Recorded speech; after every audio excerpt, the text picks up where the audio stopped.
හරි. දැන් අපි කතා කරන්න යන්නේ ඇමෝනියා කර්මාන්තය ගැන. මේ කර්මාන්තයේ අමුද්‍රව්‍ය ඉතාම ලේසි. නයිට්‍රජන් වායුවයි හයිඩ්‍රජන් වායුවයි තමයි ගන්න. මේ දෙක තමයි මේ කර්මාන්තයේ ප්‍රධාන අමුද්‍රව්‍ය වෙන්නේ. මේ කර්මාන්තයේදී අපිට හම් වෙන ප්‍රධාන ප්‍රතික්‍රියාව තමයි N2 gas ධන හයිඩ්‍රජන් වායුව අන්න ඒකේ සමතුලිත ප්‍රතික්‍රියාවක් තමයි අපිට ලැබෙන්නේ. එමගින් ඇමෝනියා වායුව නිෂ්පාදනය වෙනවා. එතකොට මේක තුලිත කරද්දී එතන නයිට්‍රජන් දෙකට මේක නයිට්‍රජන් දෙකක් දානවා. එතකොට හයිඩ්‍රජන් 6ක් වෙන හින්දා මෙතෙන්ට 3 දානවා. මෙන්න මේ ප්‍රතික්‍රියාව තමයි අපිට මේ කර්මාන්තේ ප්‍රධාන වශයෙන්ම අවශ්‍ය වෙන්නේ. මේ ප්‍රතික්‍රියාව අනිවාර්යෙන් මතක තියාගන්න ඕනේ. කිසිසේත්ම අමතක කරන්න විදිහක් නැහැ. අනිවාර්යෙන් මතක තියාගන්න ඕනේ. ඒ තරම් වැදගත් මේක. ඊට පස්සේ අපිට පැන නගින ගැටලුවක් තමයි මේ නයිට්‍රජන් වායුවයි හයිඩ්‍රජන් වායුවයි කොහෙන්ද ලබා ගන්න කියන ප්‍රශ්නේ.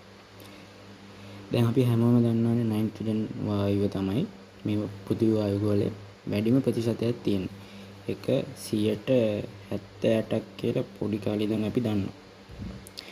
දැන් ඊට අමතරව ප්‍රධාන වශයෙන් ඔක්සිජන් වායුව මේ වායු ගෝලයේ තියෙනවානේ. දැන් අපිට නයිට්‍රජන් වායුව විතරක් තමයි දැන් මේකට අපි යොදා ගන්න ඕනේ. එතකොට ඔක්සිජන් වායුවෙන් නයිට්‍රජන් වායුව වෙන් කරගන්න එකට අපි කියනවා ද්‍රව වාතය භාගිකව ආසවනය කරනවා කියලා. ද්‍රව වාතය භාගිකව ආසවනය කරලා තමයි අපි නයිට්‍රජන් වායුව ලබා ගන්න. දැන් භාගික ආසවනය ගැන කිසිම දෙයක් දන්නේ නැත්නම් ඒකට කලබල වෙන්න එපා. අපි ඉස්සරහා කර්මාන්තවලදී කතා කරමු. N2 වායුව ලබා ගන්න ආකාරය සමයි ද්‍රව වාතය භාගික ආසවනය කරලා තමයි අපි ඒක ලබා ගන්න. හරිද? ඊළඟට H2 වායුව. H2 වායුව ලබා ගන්න ආකාර දෙකක් තියෙනවා. එක තමයි ස්වභාවික වායුවේ ප්‍රධානතම සංරචකය මීතේන් CH4 කියන්නේ. CH4 බිඳහෙලීමෙන් අපිට ඒක ලබා ගන්න පුළුවන් හයිඩ්‍රජන් වායුව. ඒකට කියනවා අපි SMR ක්‍රියාවලිය කියලා. SMR ක්‍රියාවලිය කියන්නේ steam methane reforming කියලා තමයි මේක දීර්ඝ වචන. ස්ටීම් කියන එකෙන්ම තේරෙනවා මේකට අපි ස්ටීම් කරනවා කියන්නේ හුමාලය. හුමාලය ලව්ව තමයි මේක බිඳහෙලන්නේ. ඊළඟ එක තමයි නැප්තා. නැප්තා ඒ කියන්නේ මේක හයිඩ්‍රෝකාබනයක් C6H14ක් තියෙන.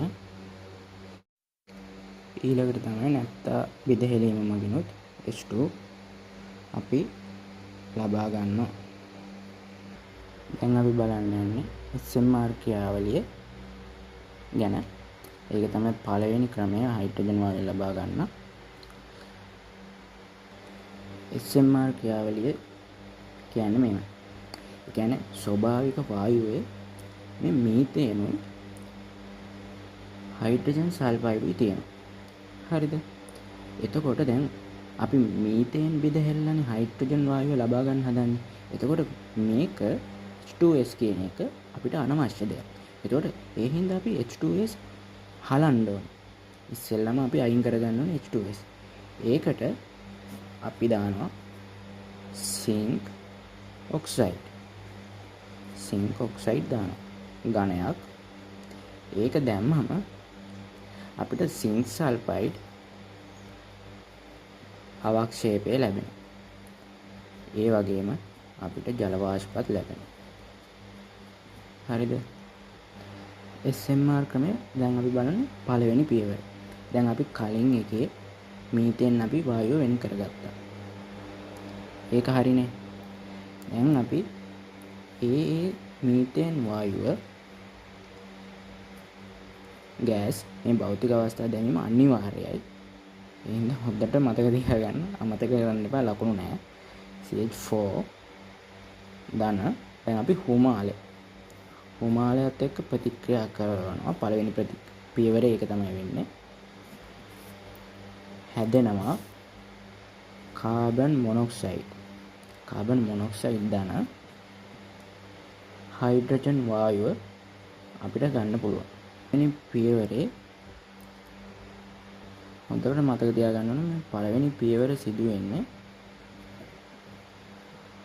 700යි 800ත් අතර උෂ්ණත්වයකදී තමයි මේ පළවෙනි පියවර වෙන්නේ. එතකොට මේක තාප අවශෝෂක ප්‍රතික්‍රියාව. ඒ හින්දා ඩෙල්ටා H ධන වෙනවා. කියන්නේ ධන. දන්නේ නැති නේද? ශක්ති විද්‍යාව ඉගෙනගෙන නැත්නම් ඒත් කමන්නේ. කලබල වෙන්න එපා. ඒකත් කරමු. ඊට පස්සේ දෙවෙනි පියවර. දැන් අපි පළවෙනි පියවරේදී ගත්තනේ කාබන් මොනොක්සයිඩ් අපිට ලැබුණානේ. අන්න ඒ කාබන් මොනොක්සයිඩ් වායුව ආපහු හුමාලයේ එක්ක ජල වාෂ්පන H2 ගෑස් ඒක එක්ක ප්‍රතික්‍රියා කරවලා CO2 ගෑස් එක සහ හයිඩ්‍රජන් වායුව ලබා දෙනවා. මොකද අපිට මේක ඇත්තටම අපිට හිත කරා. මොකද අපිට කාබන් මොනොක්සයිඩ් වායුව තියෙනකොට අපේ ශරීරවලට ඊටාම හිතකර වායුවක් ඒ කියන්නේ. ඒක ආපහු හෙලලා හුමාලය සමග හෙලලා CO2 ගන්න එක එච්චරම අවුලක් නැහැ. මොකද අපිට CO2 CO ඒ කියන්නේ මොනොක්සයිඩ් කාබන් මොනොක්සයිඩ් තරම් කාබන් ඩයොක්සයිඩ් අපිට එච්චරම හානිකර වායුවක් නෙමෙයිනේ. ඒ හින්දා මේක ඒකත් මතක තියාගන්න. ඒ ගොඩක් හොඳ දෙයක් මේ කර්මාන්තේ. මොකද පරිසර දූෂණය ආම වෙනවා. පළවෙනි පියවරේ මතක තියාගන්න ඕන එකක් තමයි අපිට යාලා දීලා තියෙනවා සම්පත් පොතේ දීලා තියෙනවා මේ ඩෙල්ටා H අගය. ඒ කියන්නේ මේ තාප අවශෝෂක ප්‍රතික්‍රියාව ගේ ධන 206 කිලෝ ජූල් මවුලයට කියලා. ඒ වගේම මේ දෙවෙනි පියවරේ ඒක තාපදායක ප්‍රතික්‍රියාවක්. හරිද? ඒකේ අගය ඩෙල්ටා H අගය 41 කිලෝ ජූල් මවුලයට. සමහර අවස්ථාවලදී මේ වගේ සමස්ත SMR ක්‍රමෙහි සමස්ත ප්‍රතික්‍රියාව කියලා එකක් වෙනවා. ඒක වෙන්නේ මේක තමයි SMR ක්‍රියාවලියේ සමස්ත ප්‍රතික්‍රියාව කියන්නේ. ඒ කියන්නේ දැන් මේ පළවෙනි පියවරයි දෙවෙනි පියවරයි එකතු කරනවා.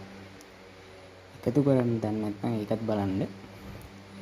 දැන් මේ පියවර දෙකේම මේ පැත්තේ වම් පැත්තේ තියෙන ඒවයි දකුණු පැත්තේ තියෙන ඒවයි වෙන වෙනම එකතු කරනවා. දැන් මේ CO මේ CO කැපිලා යනවා එකතු කිරීමේදී. එතකොට මේ පැත්තේ ඉතුරු වෙන්නේ ඇමෝනියයි H2O දෙකකුයි. ඒක තමයි මේ තියෙන්නේ. ඒ වගේම මේ පැත්තේ CO නැති වෙනවා. මෙතන මේ තුලිත කිරීමේදී 3ක් හයිඩ්‍රජන් එනවා. මේ CO නැහැනේ. එතකොට එක කාබන් ඩයොක්සයිඩ් අණුවකුයි හයිඩ්‍රජන් 3යි 1යි 4කුයි ලැබෙනවා. මෙන්න මේක තමයි අපිට අවශ්‍ය දේ නේද?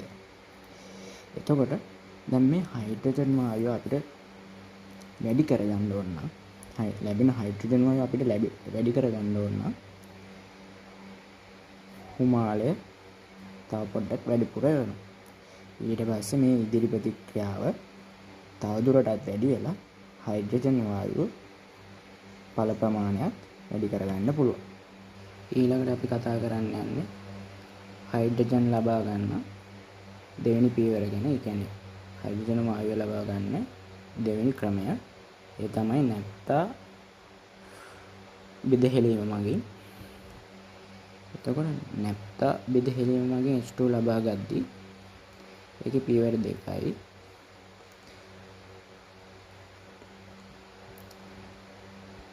මේ නැප්තා හිමාලයත් එක්ක තමයි ඒකෙත් ප්‍රතික්‍රියා කරන්නේ.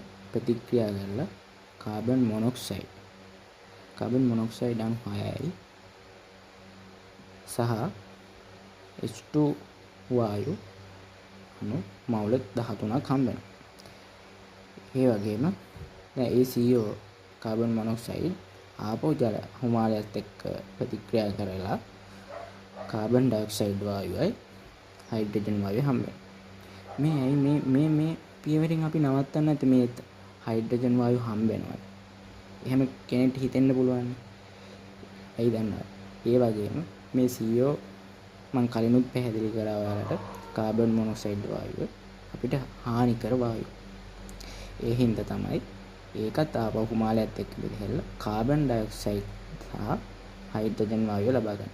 ඊට කාබන් ඩයොක්සයිඩ් ඉතින් සාමාන්‍ය වායු ගෝලයේ තියෙන දෙයක්නේ. ඒ හින්දා එච්චරම ලොකු හානියක් වෙන්නේ නැහැ.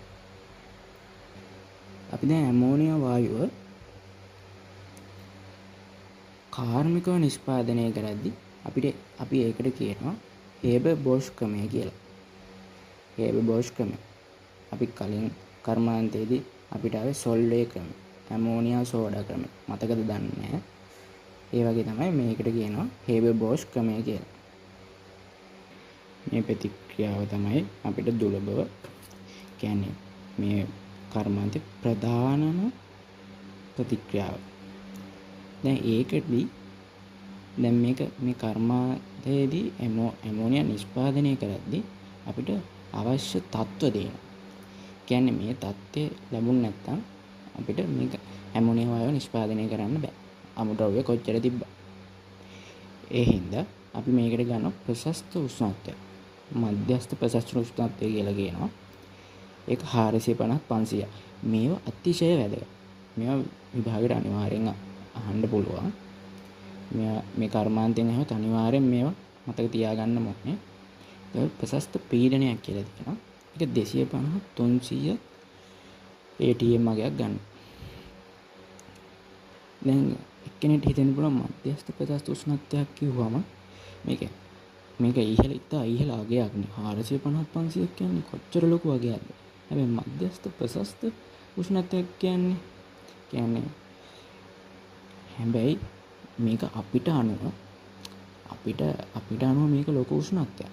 හැබැයි කර්මාන්තවලදී මේක එච්චරම ලොකු වගයක් නෙමෙයි. මධ්‍යස්ථ අගයක්. තේරුණාද? උත්ප්‍රේරක විදිහට මේකට ගන්න යකඩ. උත්ප්‍රේරක වර්ධක ලෙස K2O සහ ඇලුමිනා ගන්න. ඒවත් මතක තියාගන්න අනිවාර්යෙන් අවශ්‍යයි. දැන් අපි බලමු ඇයි ඉතා ඉහළ උෂ්ණත්වය අපි මේකට ගන්න නැත්තේ කියලා. අපි දන්නවා ඉදිරි ප්‍රතික්‍රියාව තාපදායකයි. ආපසු ප්‍රතික්‍රියාව තාප අවශෝෂකයි. ඇයි අපි මේක තාපදායකයි කියන්නේ? මේ බන්ධන එකතු වීමක් නේ ඉදිරි ප්‍රතික්‍රියාවේදී වෙන්නේ. N සහ H එකතු වෙනවා. අපි ඒකෙන් දන්නවා බන්ධන එකතු වෙද්දී ශක්තිය පිට වෙනවා. කියන්නේ තාපදායකයි. හරිද? බන්ධන බිඳහෙලද්දී තමයි ශක්තිය පිට වෙන්නේ.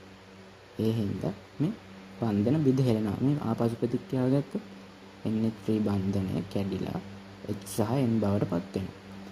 එතකොට ඒක ශක්තිය අපිට අවශ්‍යයි. ශක්තිය දෙන්න ඕනේ බන්ධනය කඩන්න. ඒ හින්දා තමයි තාප අවශෝෂක. සරලවම ගත්තොත් එච්චරයි. හරිද? වැඩි හිතන්න එපා. දැන් මම කලින් කිව්වා මේකට අපි ගන්න මධ්‍යස්ථ ප්‍රශස්ත උෂ්ණත්වයක් කියලා. ඇයි අපි ඉහළ උෂ්ණත්වයක් ගන්නෙ නැත්තේ කියලා අපි දැන් බලමු.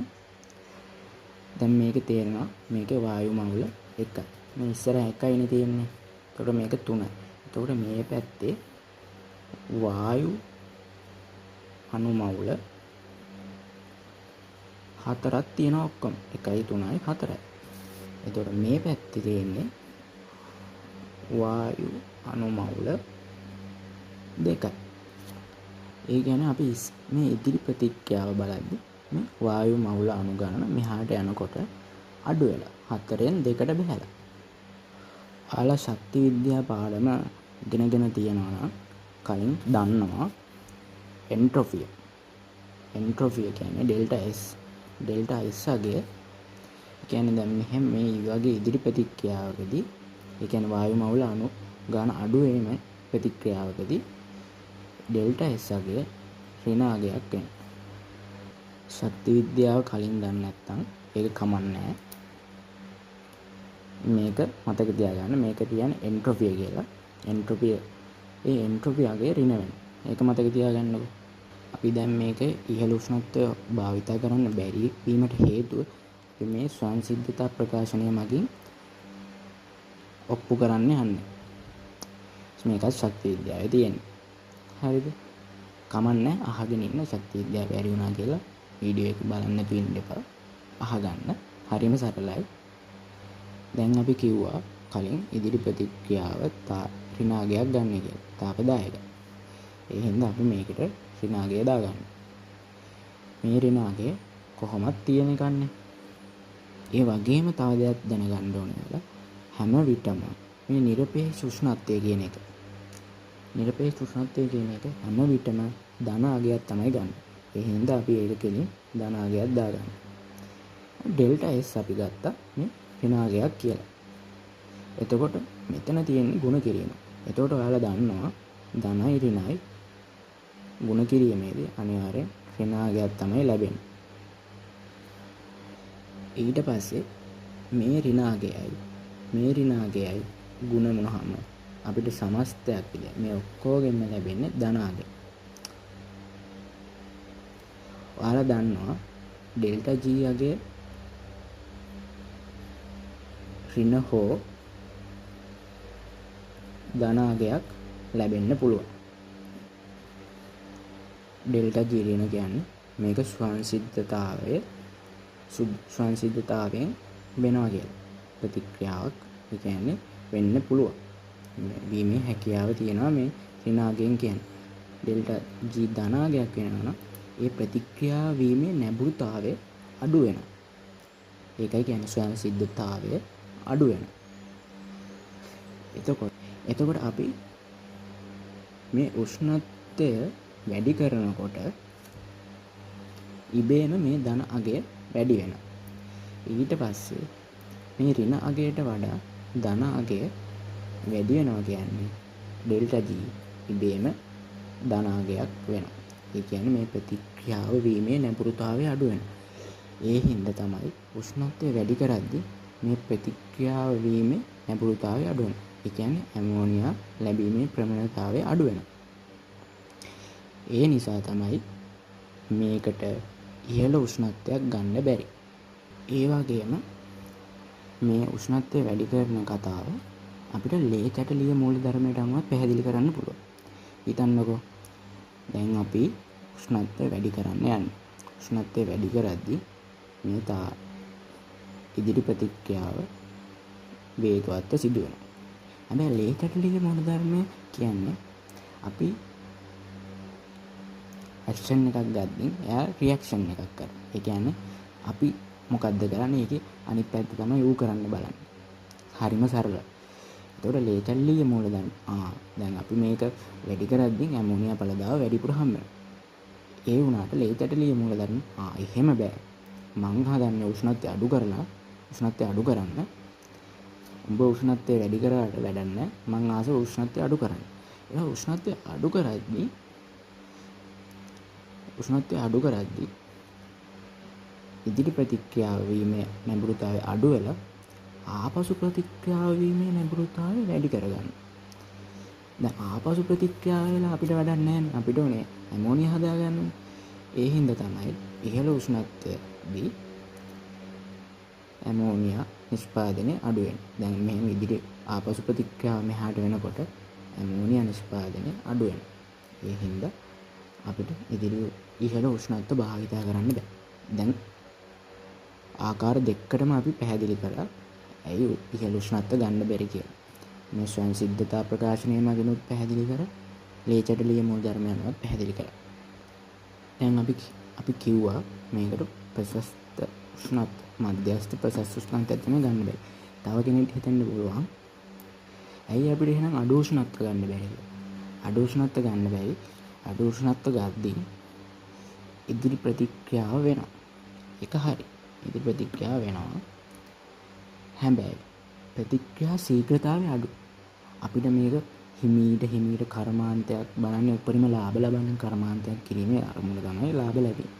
අපිට මේක හිමීට ඇමෝනියා ලැබෙන එකෙන් අපිට කිසි වාසියක් නැහැ. ඒ හින්දා තමයි ප්‍රතික්‍රියා ශීඝ්‍රතාවය අඩු වෙනවා. හැබැයි ප්‍රතික්‍රියා ශීඝ්‍රතාවය අඩු හිමීට තමයි වෙන්නේ. ඒ හින්දා තමයි පහළ උෂ්ණත්ව භාවිතා කරන්නත් බැරි. ඊට පස්සේ අපි බලමු අඩු පීඩන ගන්නත් බැරි හේතුව මොකක්ද කියලා.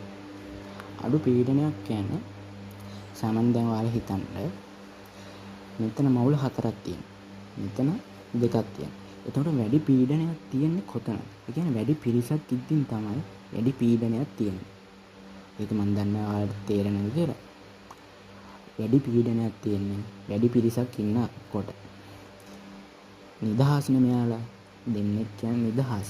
නිදහස් ඉන්න පුළුවන් පීඩනයක් නැහැ. ඒක තේරෙනවනේ. ඒ හින්දා ලේචටලිය මූලධර්මයට අනුව මේකත් පාවිච්චි කරන්න. දැන් අපි මේකත් පැහැදිලි කරන්න පුළුවන්. අපි පීඩනය අඩු කරද්දී ඊදෙනින් දැන් අපි පීඩනය අඩු කරද්දී මේ පද්ධතිය මම කලිනුත් කියවනේ අපි කරන දේට අනිත් පැත්ත තමයි පද්ධතිය කරන්නේ කියලා. එතකොට අපි පීඩනය අඩු කරද්දී මෙයා බලනවා පීඩනය වැඩි කරගන්න. එතකොට පීඩනය වැඩි කරගන්න නම් මෙයා බලනවා ආපසු ප්‍රතික්‍රියාව වැඩි කරගන්න. දිරිමත් කරන්න. ආපසු ප්‍රතික්‍රියාව දිරිමත් කරනවා. ඇයි? මෙතන පීඩනය වැඩි. ඒ හින්දා මෙහාට තමයි වෙන්න ආස. ඒකත් මම හිතනවා තේරුණා කියලා. ඒ වගේම තමයි ඉහළ පීඩන ගන්න නැතිවීමට හේතුව තමයි ඒකත් ලේචටලිය මූලධර්මයෙන් පැහැදිලි කරන්න පුළුවන්. දැන් මේක ඉහළ පීඩනයක් අපි ලබා දෙනකොට පද්ධතිය විසින් ඒක අනිත් පැත්තට කරන්නේ. ඒ කියන්නේ පීඩනය අඩු කරගන්න බලනවා. පීඩනය අඩු කරගන්න බලනවා කියන්නේ මේ වායු මණ්ඩල දෙක අඩු ගානක් ඉන්න පැත්තට බර වෙනවා. ඒ කියන්නේ ඉදිරි ප්‍රතික්‍රියාව වෙනවා. ඒ කියන්නේ ඇමෝනියා වායුව අපිට වැඩිපුර ලබා ගන්න පුළුවන්. ඒක හරි. හරිද? හැබැයි ඒක වැඩි පීඩනයක් අපි භාවිතා කරන්නේ නැත්තේ එකම හේතුව අධික පිරිවැයක් යන හින්දා. අපිට ඕනේ ලාභදායීව මේ වැඩේ කරගන්නනේ. ඒ හින්දා තමයි ඉහළ පීඩන භාවිතා කරන්නේ නැත්තේ. ඒ වගේම ඔයාලා අන්තිමට දැනගන්න ඕනේ ඇමෝනියා වායුව අපි ලබා ගන්නේ සිසිල් කරලා ද්‍රව කිරීමෙන් තමයි පද්ධතියෙන් ඉවතට ගන්න. හරිද? වායුවක් විදියට නෙමෙයි එළියට ගන්න. සිසිල් කරලා ද්‍රව කරලා තමයි පද්ධතියෙන් එළියට ගන්න. එහෙනම් ඇමෝනියා කර්මාන්තය හදවතටම බොක්කටම වැදුනා නම් කමෙන්ට් එකක් දාගෙන යන්න. ලයික් එකක් කමෙන්ට් එකක් දාගෙන යන්න. හරි අපි යන ඊළඟ වීඩියෝෙන්